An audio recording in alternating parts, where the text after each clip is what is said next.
কই দেখুন একটু এটা কি বিয়ে করা হচ্ছে নাকি? এটা হচ্ছে ভিডিও করা হচ্ছে। এই কাবিনাগের দাড়ি কইবেন এই কোন স্যার এটা কিন্তু আন্দোলন থাকা উচিত। না দেখবেন ওকে চলো স্যার একটু সময় নেন, কথা বলে একটু সময় নেন। সুপ্রিয় শিক্ষার্থী, সরকারি সরকারি কলেজে সুযোগ্য অধ্যক্ষ মহোদয় কর্তৃক আয়োজিত আমাদের এই অনলাইন ক্লাসে সকল শিক্ষার্থীকে স্বাগত জানাচ্ছি। যেহেতু এই করোনার কারণে চলমান পরিস্থিতিতে শিক্ষার্থীদের তোমরা ঘরে আছো এবং আমাদের মাধ্যমিক উচ্চ শিক্ষা অধিদপ্তরের নির্দেশনা তোমরা যেন ঘরে থেকে তোমাদের পড়ালেখা যেন বিঘ্নিত না হয়, এই চলমান পরিস্থিতিতে তোমরা যেন পিছিয়ে না যাও, সেই জন্য আমাদের এই প্রচেষ্টা। আজকে প্রথমে তোমরা বাংলা ক্লাস উপভোগ করেছো, এবারে তোমাদের জন্য রসায়ন ক্লাসে চলে যাচ্ছি। আমি তোমাদের জন্য রসায়ন ক্লাস নিয়ে আসছি এবং আমি মোহাম্মদ জাহিদুল ইসলাম, সহকারী অধ্যাপক রসায়ন বিভাগ। তোমাদের আজকের যে বিষয়টি নিয়ে আলোচনা করবো, একাদশ শ্রেণীর রসায়ন প্রথম পত্র কেমিক্যাল চেঞ্জেস। কেমিক্যাল চেঞ্জের আমরা যে দুটি বিষয় নিয়ে আজকে আলোচনা করবো সেটা হচ্ছে পিএইচ এবং পিওএইচ। এবং আমরা এই যে পিএইচ এবং পিওএইচ, এই পিএইচ আমাদের কেন জানতে হবে এবং পিওএইচ কেন জানতে হবে? আমরা জানি যে এই কোনো দ্রবণের অম্লত্ব বা ক্ষারকত্ব সাধারণত আমরা নির্ণয় করে হচ্ছে হাইড্রোজেন আয়ন বা হাইড্রোনিয়াম আয়ন, যে আমরা এখানে দেখতে পাচ্ছি হাইড্রোনিয়াম OH আয়নের ঘনমাত্রা দ্বারা প্রকাশ করা হয়। যেমন 2 মোলার H দ্রবণের হাইড্রোজেন আয়নের ঘনমাত্রা হচ্ছে 2 গ্রাম আয়ন পার লিটার এবং 2 মোলার সোডিয়াম হাইড্রোক্সাইড দ্রবণের হাইড্রোক্সাইড আয়নের ঘনমাত্রা হচ্ছে 2 গ্রাম আয়ন পার লিটার। অর্থাৎ একটা দ্রবণের পিএইচটা কত সেইটা দ্বারা আমরা জানতে পারি সেই দ্রবণটা অম্লীয় না দ্রবণটা ক্ষারীয় না দ্রবণটা নিরপেক্ষ।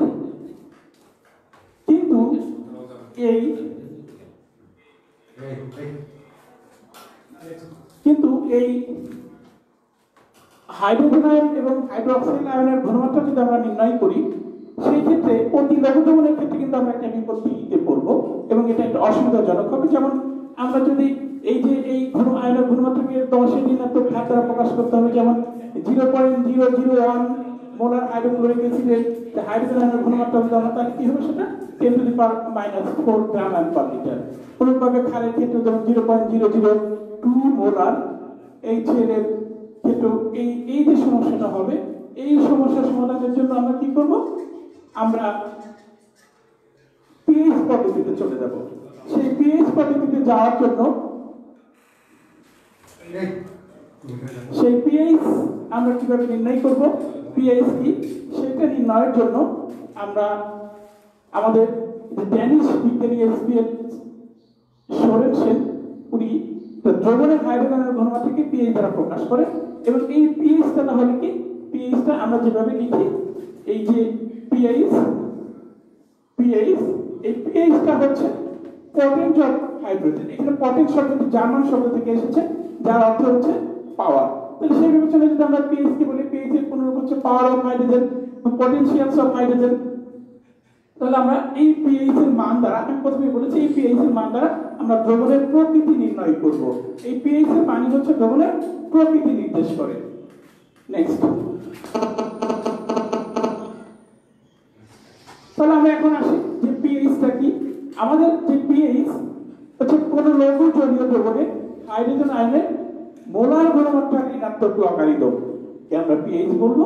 আমি প্রথমেই বলেছি যে সরাসরি যদি আমরা অতি লঘু দ্রবণের হাইড্রোজেন আয়নের ঘনমাত্রা নির্ণয় করতে যাই, তাহলে আমাদের 10 ঘাতের ঋণাত্মক মান আসে, সেটা খুব অসুবিধাজনক। সেই অসুবিধাটা দূর করার জন্য আমাদের এই পিএইচ পদ্ধতি প্রবর্ত এবং পিএইচ সমান হচ্ছে মাইনাস লগ হাইড্রোজেন আয়নের মোলার ঘনমাত্রা। অনুরূপভাবে কিন্তু আমরা যদি পিওএইচ বলি, তাহলে কোন লঘু জলীয় দ্রবণের কি আয়নের হাইড্রোক্সিল আয়নের মোলার ঘনমাত্রার ঋণাত্মক লগারিদমকে আমরা পিএইচ বলবো। অনুরূপভাবে আমরা যেমন দেখি যে পিএইচ সমান যেমন মাইনাস লগ হাইড্রোজেন আয়ন, অনুরূপভাবে আমাদের পিওএইচ সমান মাইনাস লগ হাইড্রোক্সিল আয়নের মোলার ঘনমাত্রা। এবং আমরা যেমন বিশুদ্ধ পানিতে বা কোনো জলীয় দ্রবণের ক্ষেত্রে পিএইচ এবং পিওএইচ সমান 14, এইটা আমাদের পরে লাগবে, আমরা প্রথমে তোমাদের জানিয়ে রাখি। তাহলে আমরা পিএইচ কি এবং পিওএইচ কি সেটা সম্পর্কে আমরা জানলাম। এখন আমরা এই বিষয়ে আমরা নির্ণয় করব যে কিভাবে কোনো অ্যাসিড দ্রবণের বা কোনো ক্ষার দ্রবণের পিএইচ আমরা নির্ণয় করতে পারি, আমরা সেই দিকে যাব। নেক্সট, এই যে আমরা যেমন দেখতে পাচ্ছি যে 10 ভিত্তিক লগ, আমরা এটা অঙ্ক করার মাধ্যমে সেটা প্রমাণ করব। যেমন আমরা এখানে কিছু প্রশ্ন দিয়েছি যে এই পিএইচ আমরা কিভাবে নির্ণয় করব। এখন পিএইচ নির্ণয় করার ক্ষেত্রে আমাদের দুই ধরনের অ্যাসিড আছে। কিছু অ্যাসিড আছে শক্তিশালী অ্যাসিড, যেটা সম্পূর্ণরূপে অর্থাৎ 100% বিয়োজিত হয়, এবং কোনো কোনো অ্যাসিড আছে দুর্বল অ্যাসিড, যেটা আংশিক বিয়োজিত হয়। আমরা এই দুই ধরনের অ্যাসিডেরই আমরা পিএইচ নির্ণয় করব। যেমন আমাদের শক্তিশালী অ্যাসিড,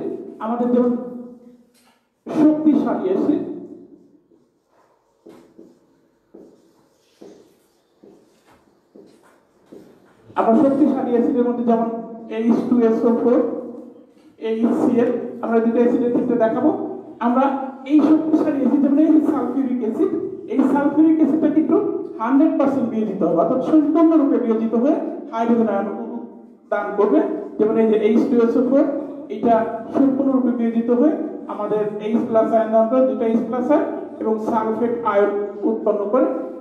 অনুরূপভাবে HCl বিয়োজিত হয়ে হাইড্রোজেন আয়ন এবং ক্লোরাইড আয়ন দান করে, উৎপন্ন করে। এই যে পিএইচটা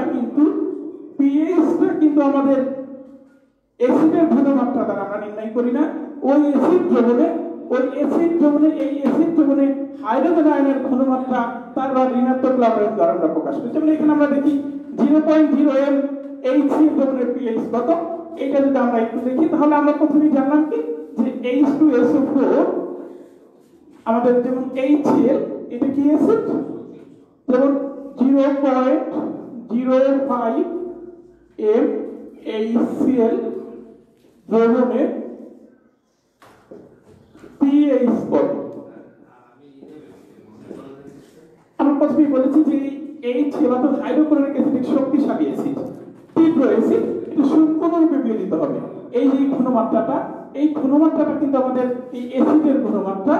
আমরা দেখব যে হাইড্রোজেন আয়নের ঘনমাত্রা কত। তাহলে এই যে তীব্র অ্যাসিড, এইটা বিয়োজিত হয়ে H+ আয়ন অর্থাৎ হাইড্রোজেন আয়ন ও ক্লোরাইড আয়ন। তাহলে এখানে আমরা কি দেখতে পাচ্ছি যে 1 মোল অ্যাসিড থেকে কিন্তু আমরা এখানে 1 মোল আয়ন পাচ্ছি।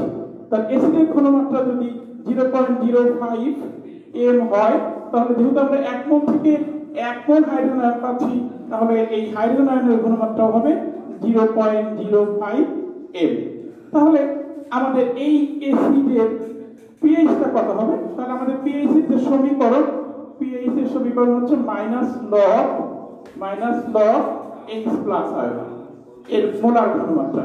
তাহলে আমরা এখানে দেখতে পেলাম যে 0.05 মোলার HCl অর্থাৎ হাইড্রোক্লোরিক অ্যাসিডের দ্রবণের মধ্যে হাইড্রোজেন আয়নের ঘনমাত্রা হচ্ছে 0.05। তাহলে আমরা দেখি মাইনাস লগ 0.05। তাহলে আমরা এই মানটা যদি ক্যালকুলেটরে হিসাব করি, তাহলে আমরা ক্যালকুলেটর কিভাবে দেখব? ক্যালকুলেটরে আমরা প্রথমে লগ নেব।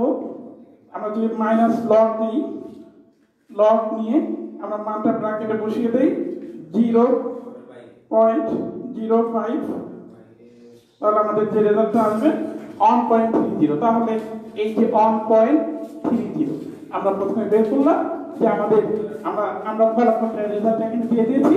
তাহলে 0.05 মোলার হাইড্রোক্লোরিক অ্যাসিড দ্রবণের পিএইচ 1.30। আশা করি শিক্ষার্থীরা তোমরা অঙ্কটা করতে পেরেছো। এবং এইভাবে আমরা যে কোনো তীব্র অ্যাসিডের হাইড্রোজেন আয়নের ঘনমাত্রা নির্ণয় করে আমরা কি করতে পারি? পিএইচ এর মান বের করতে পারি। আমরা এখানে দেখলাম যে হাইড্রোক্লোরিক অ্যাসিড 1 মোল অ্যাসিড থেকে 1 মোল হাইড্রোজেন আয়ন উৎপন্ন হয়েছে। এই ক্ষেত্রে আমরা যদি সালফিউরিক অ্যাসিডের ক্ষেত্রে একটু দেখি, আমরা সেখানে কি দেখতে পাবো? যেমন আমি এখানে একটা প্রশ্ন দিয়েছি 0.005, আমরা এখানে দেখি 0.005 মোল মোলার H2SO4 দ্রবণের, তাহলে 0.005 H2SO4 দ্রবণের pH কত? আমরা এটা একটু নির্ণয় করি। তাহলে আমাদের এই যে H2SO4 এটা একটি তীব্র অ্যাসিড, সালফিউরিক অ্যাসিড একটি তীব্র অ্যাসিড, এটা বিয়োজিত হয়ে আমাদের 1 মোল বিয়োজিত হয়ে 2 মোল হাইড্রোজেন আয়ন উৎপন্ন করে। তাহলে এখানে আমি কিন্তু প্রথমেই বলেছি যে অ্যাসিডের ঘনমাত্রা মানেই কিন্তু হাইড্রোজেন আয়নের ঘনমাত্রা না। আমাদের অ্যাসিডের ঘনমাত্রা হচ্ছে 0.05, কিন্তু অ্যাসিডের থেকে আমরা তার দ্বিগুণ পরিমাণ হাইড্রোজেন আয়ন পেয়েছি। যেমন এখানে 1 মোল H2SO4 থেকে আমরা হাইড্রোজেন আয়ন পেয়েছি 2 মোল। তাহলে অ্যাসিডের ঘনমাত্রা যদি 0.0055 m হয়, তাহলে হাইড্রোজেন আয়নের ঘনমাত্রা হবে 2 গুণন 0.005। তাহলে এটা কত হতে পারে? আমরা ক্যালকুলেটরে হিসাব করে দেখি। 0.0055 গুণন 2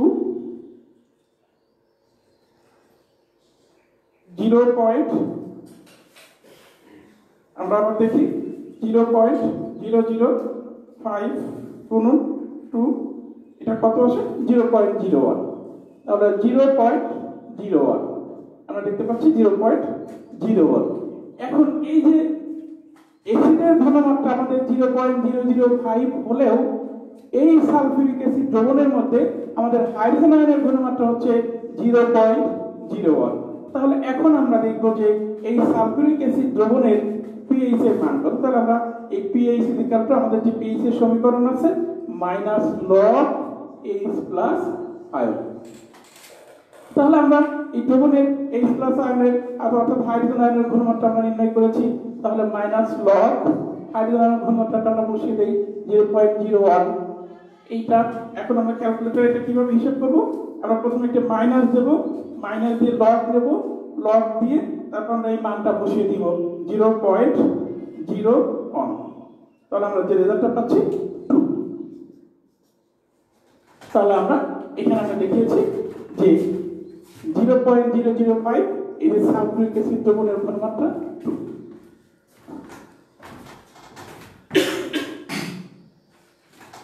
সুপ্রিয় শিক্ষার্থীরা, তাহলে আমরা শক্তিশালী অ্যাসিডের ক্ষেত্রে আমরা এই pH কিভাবে নির্ণয় করতে হয় সেই বিষয়টা দেখালাম। আমরা দেখব এখন একটু ব্যতিক্রমধর্মী একটা অ্যাসিডের pH আমরা একটু দেখব যে অ্যাসিড যদি অতি লঘু হয়, যেমন হাইড্রোক্লোরিক অ্যাসিডের একটি ঘনমাত্রা যদি আমরা দেখি, আমরা 2 নম্বর প্রশ্নে আমরা যেটা দেখিয়েছি যে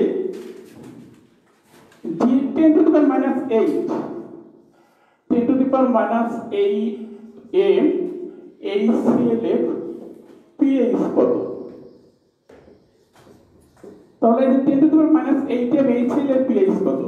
এই ক্ষেত্রে আমরা প্রথমেই শুরুতেই একটা করেছিলাম HCl এর, তাহলে হাইড্রোক্লোরিক অ্যাসিড একটা তীব্র অ্যাসিড, সে H হাইড্রোজেন আয়ন এবং ক্লোরাইড আয়ন উৎপন্ন করে।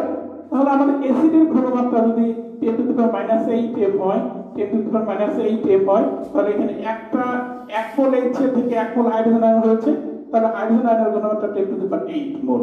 তাহলে আমরা দেখি যে pH সমান -log হাইড্রোজেন আয়নের ঘনমাত্রা। তাহলে আমরা এখানে কি দেখতে পাচ্ছি? -log, আমরা আবার ক্যালকুলেটরে চলে যাই, আমরা কি লিখব?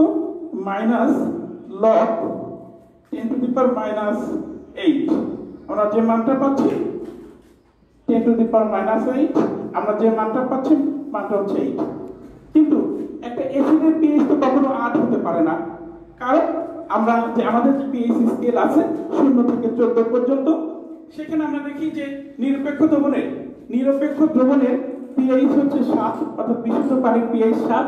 কিন্তু তাহলে এই 10 to the power minus 8 molar ঘনমাত্রা বিশিষ্ট HCl দ্রবণের pH আমরা কিভাবে নির্ণয় করব? আমরা দেখলাম যে সরাসরি যখন আমরা নির্ণয় করতে গেছি তখন সেই মানটা হয়েছে 8, কিন্তু একটা অ্যাসিডের pH এর মান কখনো 8 হতে পারে না। তাহলে এই ধরনের বিশেষ করে ভর্তি পরীক্ষার ক্ষেত্রে মেডিকেল এবং বিশ্ববিদ্যালয়, বুয়েট বিভিন্ন ইঞ্জিনিয়ারিং ইউনিভার্সিটিতে ভর্তির ক্ষেত্রে কিন্তু এই জাতীয় অঙ্কগুলো আসবে।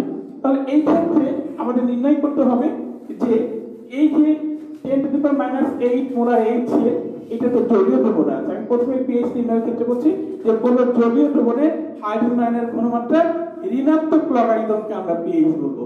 তাহলে এই অ্যাসিড হাইড্রোক্লোরিক অ্যাসিড কিন্তু জলীয় দ্রবণে আছে। আমরা জানি যে পানি 1 মোল পানি বিয়োজিত হয়ে কি উৎপন্ন করে 1 মোল হাইড্রোজেন আয়ন এবং 1 মোল হাইড্রোক্সিল আয়ন। সেই ক্ষেত্রে এই 10⁻⁷ অর্থাৎ পানি থেকে যে হাইড্রোজেন আয়নটা আমরা পাচ্ছি 10⁻⁷। এখন আমার হাইড্রোক্লোরিক অ্যাসিড থেকে যে আমি হাইড্রোজেন আয়নের ঘনমাত্রা পাচ্ছি সেটা হচ্ছে 10⁻⁸ এবং হাইড্রোজেন পানি থেকে যে আমি হাইড্রোজেন আয়নের ঘনমাত্রা পাচ্ছি সেটা হচ্ছে 10⁻⁷।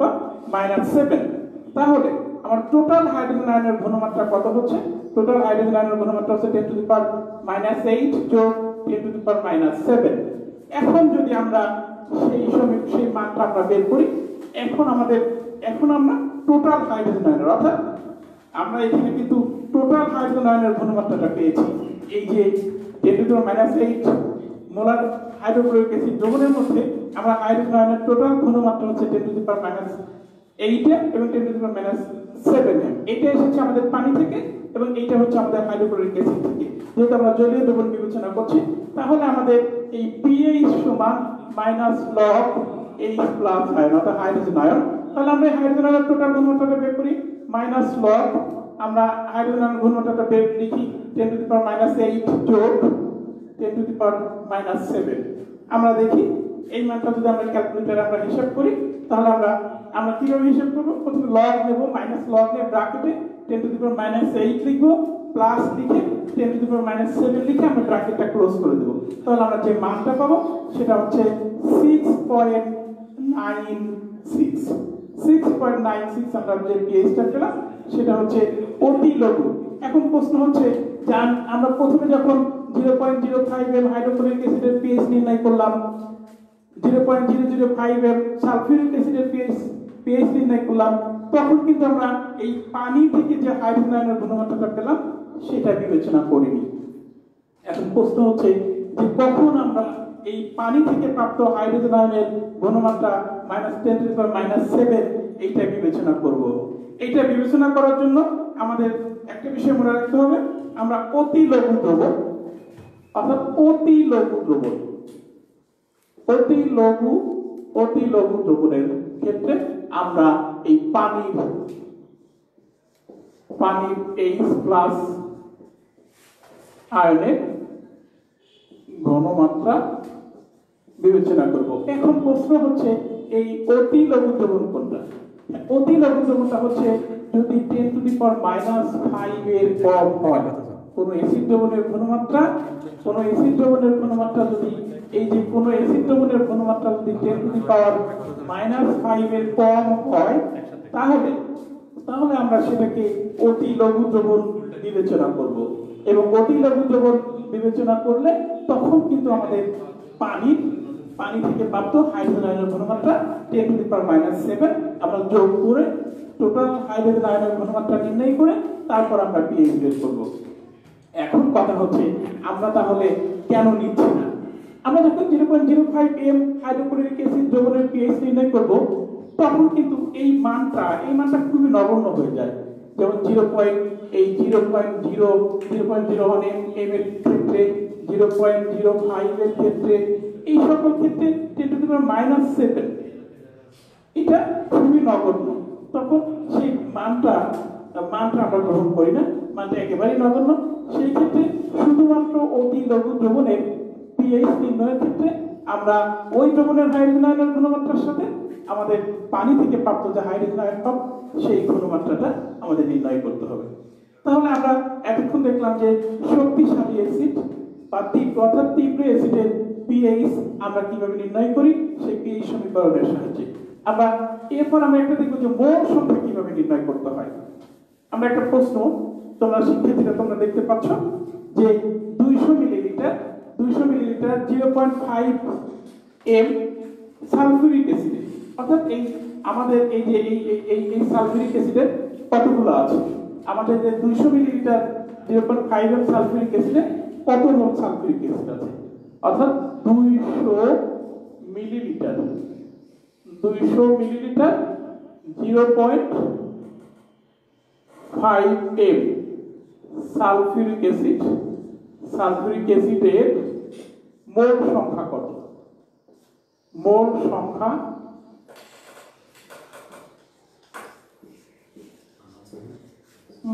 কত? আমরা একটা সূত্র ইতিমধ্যে জানি, আমরা একটা সূত্রের মাধ্যমে এটা আমরা বের করব যে n = Vs, n = Vs। এই সূত্রের সাহায্যে আমরা সহজেই যে কোনো অ্যাসিডের মোল সংখ্যা, তবে আমাদের মনে রাখতে হবে এই ভিটা হচ্ছে কি, ভিটা হচ্ছে অ্যাসিড দ্রবণের আয়তন, অ্যাসিড দ্রবণের আয়তন, ভি হচ্ছে অ্যাসিড দ্রবণের আয়তন। সব সেই আয়তন কি প্রকাশ করতে হবে? লিটার এককে। অ্যাসিড দ্রবণের আয়তন হচ্ছে লিটার এককে নিতে হবে। আর এই যে ঘনমাত্রাটা যেটা পাবো, ঘনমাত্রা হচ্ছে মোলার ঘনমাত্রা, মোলার ঘনমাত্রা। তাহলে আমরা এই 0.05 মোলার সালফিউরিক অ্যাসিড দ্রবণ কত মিলিলিটার? 200 মিলিলিটারের মধ্যে কতটুকু আছে? আমরা যদি এখন সূত্রটা বসিয়ে দেই, তাহলে n সমান আমাদের ভি হচ্ছে কত? 200 মিলিলিটার গুণন হচ্ছে 0.05 m। তাহলে আমরা প্রথমেই বলেছি এই মিলিলিটারকে কিন্তু আমরা মিলিলিটার রাখতে পারবো না, আমাদের কি করতে হবে? আয়তনটা লিটার এককে। তাহলে 200 কে আমাদের ভাগ দিতে হবে 1000 দ্বারা, তাহলে এটা লিটার হয়ে গেল, গুণন 0.05। তাহলে এর মোল সংখ্যাটা কত হয়? আমরা ক্যালকুলেটরে দেখি, তাহলে এটা কি হচ্ছে? এইখানে কিন্তু আমাদের কি হচ্ছে? 0.2 গুণন 0.05। তাহলে আমরা ক্যালকুলেটর হিসাব করে দেখি যে 0.2 গুণন 0.05, আমরা দেখতে পাচ্ছি 0.01 m, এত মোল। তাহলে এই 0.01 মোল, এই যে 0.01 মোল কিন্তু আমরা দেখতে পাচ্ছি। তাহলে আমরা এই সূত্রের সাহায্যে অর্থাৎ n = Vs, এই যে n সমান Vs সূত্র শিক্ষার্থী। এই আমাদের যখন এমসিকিউ সমাধান করতে হয়, অঙ্কের ক্ষেত্রে যখন আমাদের এমসিকিউ সমাধান করতে হয়, যেমন আমাদের একটা এমসিকিউ যদি থাকে 200 মিলিলিটার 0.5 মোলার সালফিউরিক অ্যাসিড দ্রবণের তার মোল সংখ্যা কত, তাহলে আমরা খুব দ্রুত বের করতে। আরেকটা নিয়মে বের করা যায়, যেটা আমরা জানি যে C = 1000 গুণন W ডিভাইডেড বাই M, এই যে C = 1000 গুণন W ডিভাইডেড বাই M গুণন V। এই সূত্রের সাহায্যে যদি আমরা W এর মানটা বের করি, তাহলে আবার W এর মানটাকে কি করতে হবে? আবার মোল আমাদের আণবিক ভর ভাগ করে নিতে হবে। সেই ক্ষেত্রে আমাদের অনেক সময় লাগবে, কিন্তু আমরা যখন এমসিকিউ 25টা এমসিকিউ আমাদেরকে যখন 25 মিনিট আনসার করতে হবে, তখন কিন্তু আমাদের শর্টকাটে যেতে হবে। সেই ক্ষেত্রে আমরা n = Vs এই সূত্রের সাহায্যে আমরা সহজেই যে কোনো দ্রবণে অ্যাসিডের ঘনমাত্রা দেওয়া থাকলে আমরা তার মোল সংখ্যা নির্ণয় করতে পারবো। তাহলে আমরা এতক্ষণ শক্তিশালী অ্যাসিডের pH নির্ণয় দেখলাম। সুপ্রিয় শিক্ষার্থী, শক্তিশালী অ্যাসিডের pH নির্ণয়টা একটু সহজ। আমরা এখন আমাদের যে দুর্বল অ্যাসিডের pH আমরা কিভাবে নির্ণয় করব, সেই দুর্বল অ্যাসিডের pH নির্ণয় করতে আমরা এখানে একটি দুর্বল অ্যাসিড আমরা দিয়েছি। যেমন নেক্সট, যেমন 0.0 মোলার অ্যাসিটিক অ্যাসিড দ্রবণের pH কত? এবং 0.01 m CH3COOH, অর্থাৎ অ্যাসিটিক অ্যাসিড।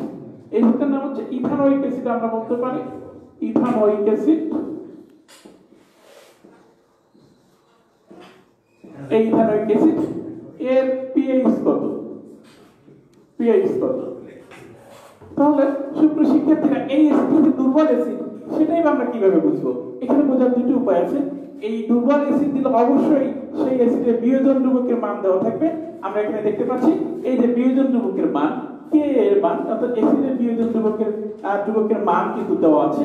এই মানটা ব্র্যাকেটের মধ্যে দেওয়া থাকবে, কে সমান 1.8 গুণন 10⁻⁵।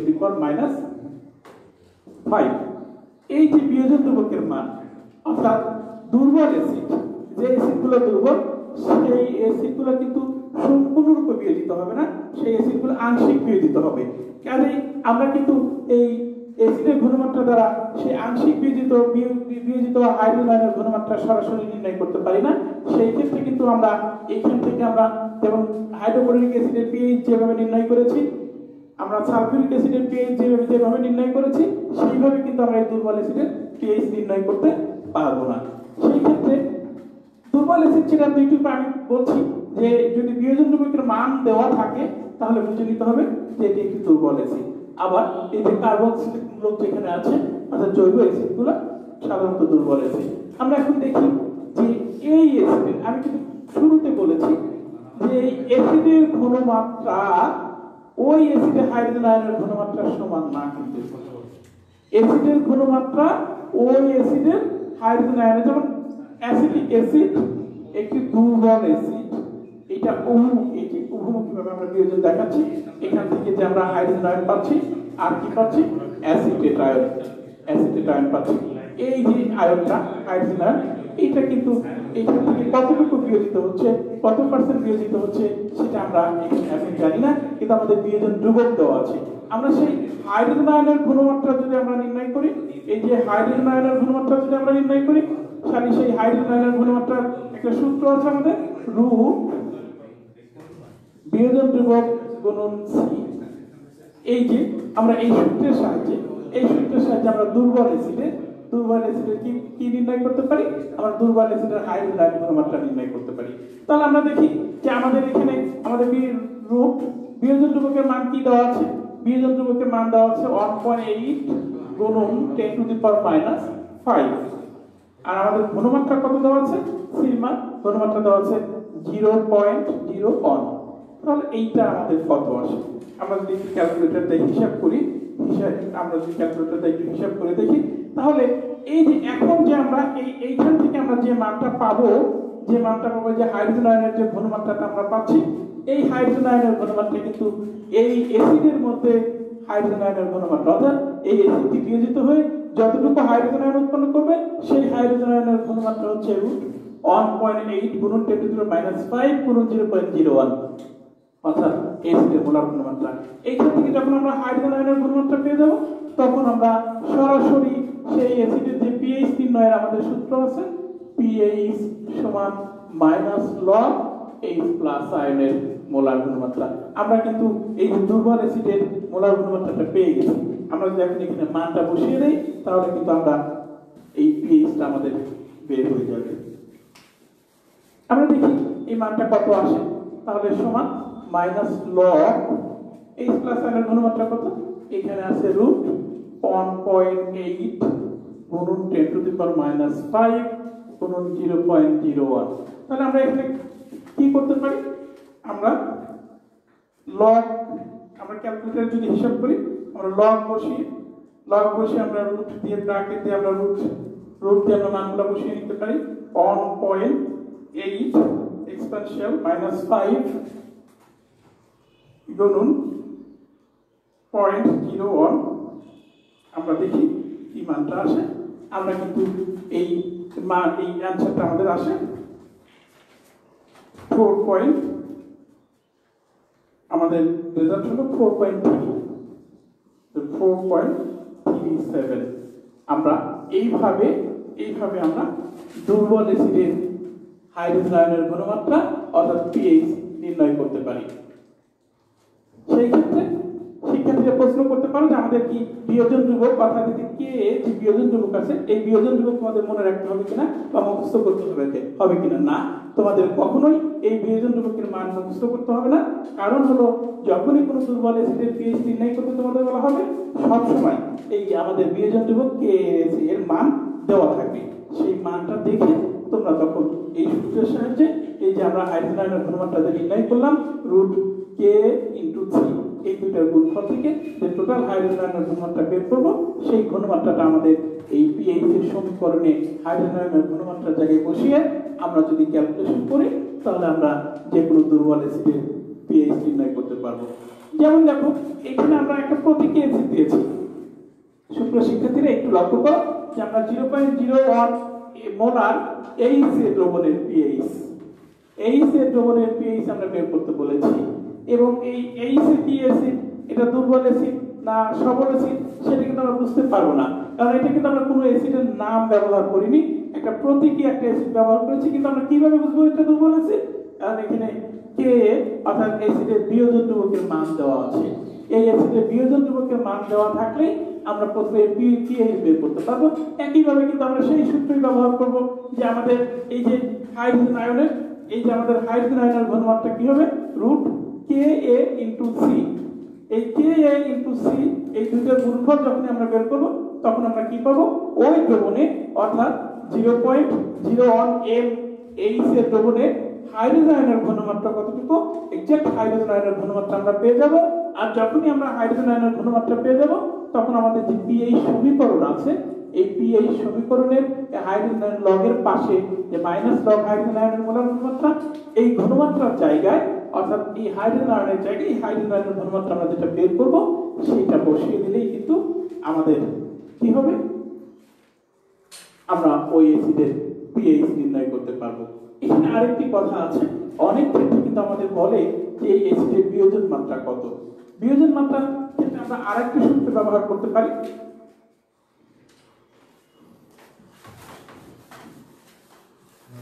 আমাদের হাইড্রোজেন আয়নের ঘনমাত্রা আরো একটি সূত্র আছে। এই যে হাইড্রোজেন আয়নের ঘনমাত্রা সমান দুর্বল অ্যাসিডের ক্ষেত্রে আলফা সি সমান রুট কে সি। এখানে দেখো আমরা যখন হাইড্রোজেন আয়নের ঘনমাত্রা আমরা বের করলাম, হাইড্রোজেন আয়নের ঘনমাত্রা বের করলাম যে বিয়োজন ধ্রুবক, এই কে হচ্ছে বিয়োজন ধ্রুবক আর এটা হচ্ছে মোলার ঘনমাত্রা। এই যে বিয়োজন ধ্রুবক এবং মোলার ঘনমাত্রা, এখন কথা হলো কোন অ্যাসিডের ক্ষেত্রে যদি আমাদের যেমন আমরা এখানে এই অ্যাসিডটার ক্ষেত্রে আমরা দেখতে পাচ্ছি যে আমাদের বিয়োজন ধ্রুবকের মান দেওয়া নেই কিন্তু এই অ্যাসিডটা দুর্বল অ্যাসিড, তাহলে তখন আমরা কি করব?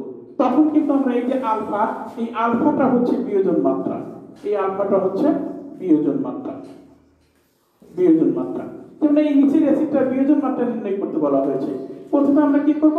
এই যে হাইড্রোজেন আয়নের ঘনমাত্রাটা আমরা নির্ণয় করব কিভাবে? রুট কে এ ইনটু সি।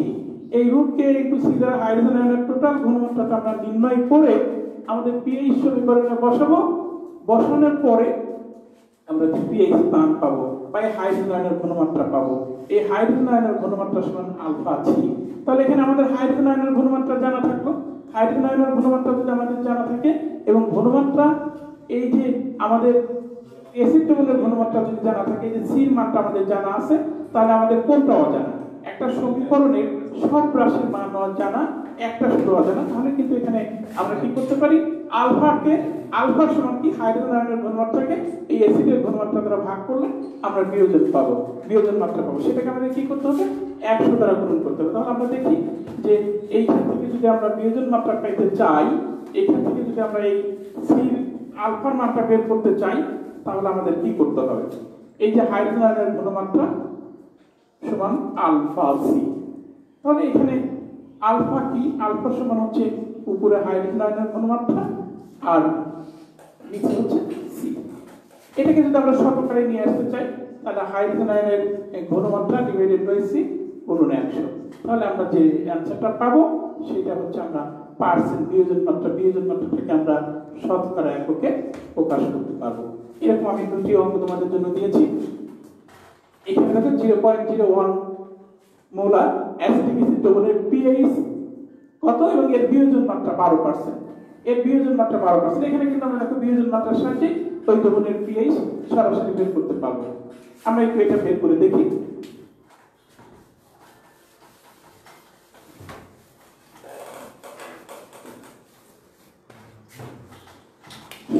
আমাদের অ্যাসিডের ঘনমাত্রা সি দেওয়া আছে 0.01 m, আমাদের বিয়োজন মাত্রা আলফা দেওয়া আছে 12%।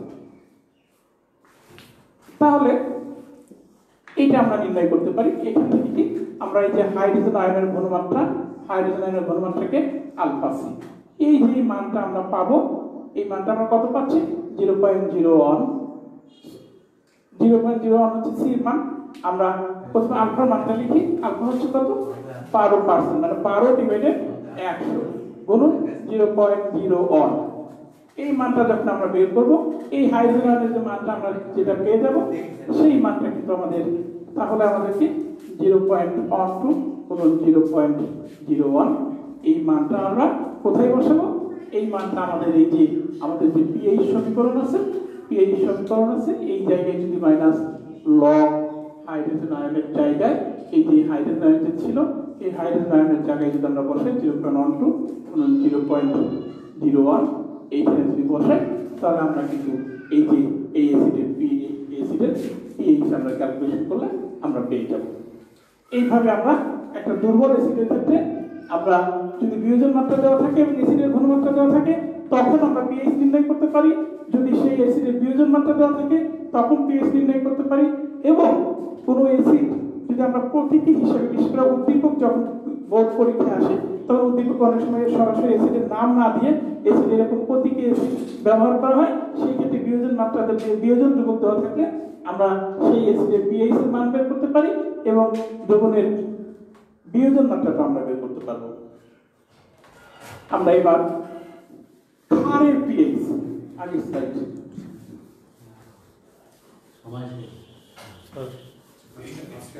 আমরা 35 মিনিট স্যার। আর ক্ষারের একটি পিএইচ দেখিয়ে শেষ করব। আমরা যেমন সোডিয়াম হাইড্রোক্সাইড, এই যে সোডিয়াম হাইড্রোক্সাইড এটা একটি ক্ষার। এখন এই দ্রবণের পিএইচ আমরা কিভাবে বের করব? তাহলে ক্ষারের কি আসলে পিএইচ হয়? ক্ষারের প্রথমে পিওএইচ হবে। যেমন এখানে আমরা একটা প্রশ্ন দিয়েছি 0.001 m সোডিয়াম হাইড্রোক্সাইড দ্রবণের পিএইচ কত, এর পিএইচ কত। তাহলে এখানে কিন্তু আমরা দেখি যে এই শক্তিশালী ক্ষার বিয়োজিত হয়ে এই সোডিয়াম আয়ন এবং হাইড্রোক্সিল আয়ন উৎপন্ন করে। তাহলে আমরা এখান থেকে আমরা 1 মোল সোডিয়াম হাইড্রোক্সাইড থেকে পাচ্ছি আমরা 1 মোল হাইড্রোক্সিল আয়ন। তাহলে এটার ঘনমাত্রা কত? 0.001 m। তাহলে আমাদের হাইড্রোক্সিল আয়নের ঘনমাত্রা হবে 0.001। এখন আমাদের অনুরূপভাবে পিওএইচ এর সমীকরণ হচ্ছে মাইনাস লগ হাইড্রোক্সিল আয়নের ঘনমাত্রা। তাহলে মাইনাস লগ হাইড্রোক্সিল আয়নের ঘনমাত্রা আমরা যদি এখানে বসাই, আমরা যদি এখানে বসিয়ে দেই, শিক্ষার্থীরা তোমরা একটু লক্ষ্য করো, তাহলে আমরা যদি এখানে মানটা বসিয়ে দেই মাইনাস লগ ওএইচ,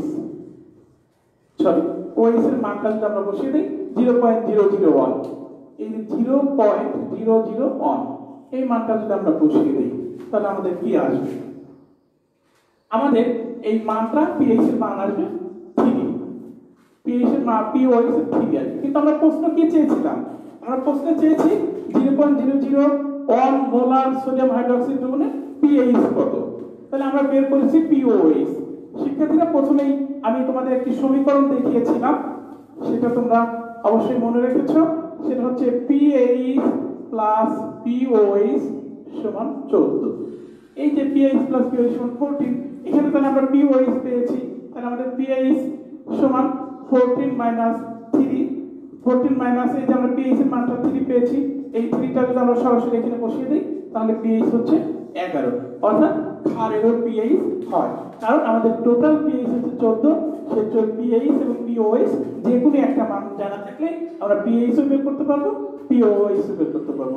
শিক্ষার্থীরা এই যে তোমাদের জন্য কিছু প্রশ্ন দেওয়া আছে, এগুলো তোমরা বাসায় বসে প্র্যাকটিস করবে এবং আশা করি যে আজকের ক্লাসটা তোমরা যদি ভালোভাবে শুনে থাকো তো অবসর সময় আবার পুনরায় তোমরা এই ভিডিওটা দেখে এই পিএইচ সংক্রান্ত যে সমস্যাগুলো আছে যেগুলো নিয়মিত পরীক্ষা আসে সেই সমস্যাগুলো তোমরা সমাধান করতে পারবে এবং তোমরা পরীক্ষা ভালো করতে পারবে। তোমাদেরকে আবারও ধন্যবাদ জানাচ্ছি। আর তোমরা এই ভিডিওটা বেশি বেশি শেয়ার করবে যেন আমাদের সকল শিক্ষার্থীর কাছে এটা পৌঁছে যায়। তোমরা যত বেশি শেয়ার করবে তোমাদের বন্ধুদের কাছে তত বেশি চলে যাবে এবং তোমরা বাসায় বসে অবসর টাইমে এই ক্লাসগুলো দেখতে পারবে এবং অনুশীলন করতে পারবে। তোমরা সবাই ঘরে থাকো। এই চলমান পরিস্থিতি মোকাবেলায় আমরা করোনাকে জয় করব। সবাইকে ধন্যবাদ।